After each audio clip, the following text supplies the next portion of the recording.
was a turning point in the political development of the American colonies. The influence of the two main opponents of British authority in the American and Canadian colonies, the French and the Native Americans, was greatly reduced. Furthermore, the war effort resulted in greater political integration among the colonies as reflected in the Albany Congress and expressed in Benjamin Franklin's call for the colonies to join or perish.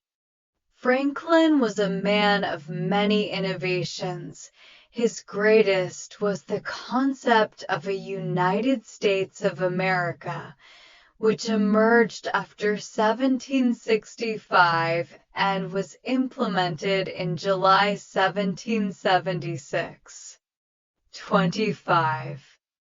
Following the British acquisition of French territory in North America, King George III issued the Proclamation of 1763, which aimed to organize the new North American Empire and protect Native Americans from further Western expansion by settlers. In the following years, tensions grew between the colonists and the Crown.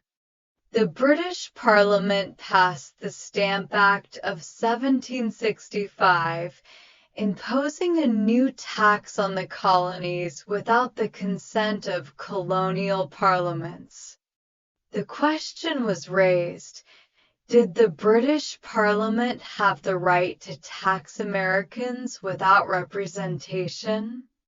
Crying, "No taxes without representation," settlers refused to pay taxes as tensions escalated in the late 1760s and early 1770s.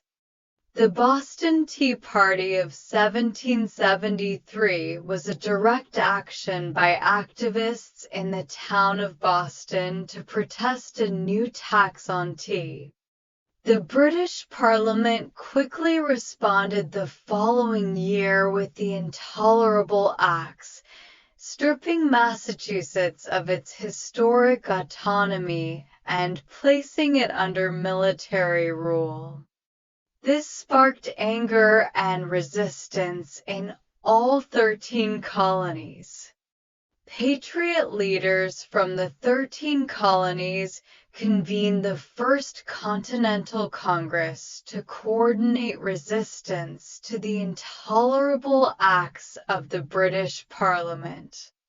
The Congress called for a boycott of trade with Britain, published a list of rights and grievances, and petitioned the king for redress. 27.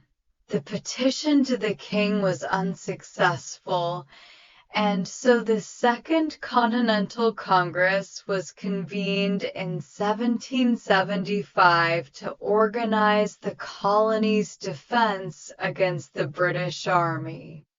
The common people became rebels against the British, although they were unfamiliar with the basic theories of the ideology being taught to them.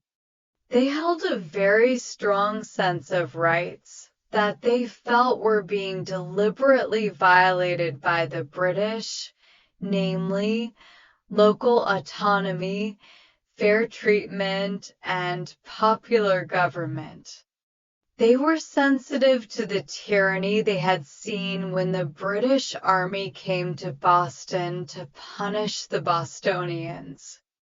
This increased their sense that their human rights were being violated, leading to resentment and demands for revenge. They had a belief that God was on their side. 28.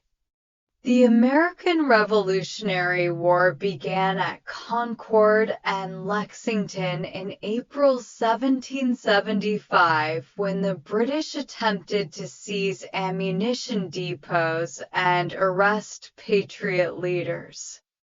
The 13 colonies began rebelling against British rule in 1775 and declared independence in 1776 as the United States of America. During the American Revolutionary War, 1775 to 1783, the American capture of the British invasion force at Saratoga in 1777 strengthened the Northeast and encouraged the French to form a military alliance with the United States. France drew Spain and the Netherlands into the alliance, thus balancing the land and naval forces on each side since Britain had no allies. 29.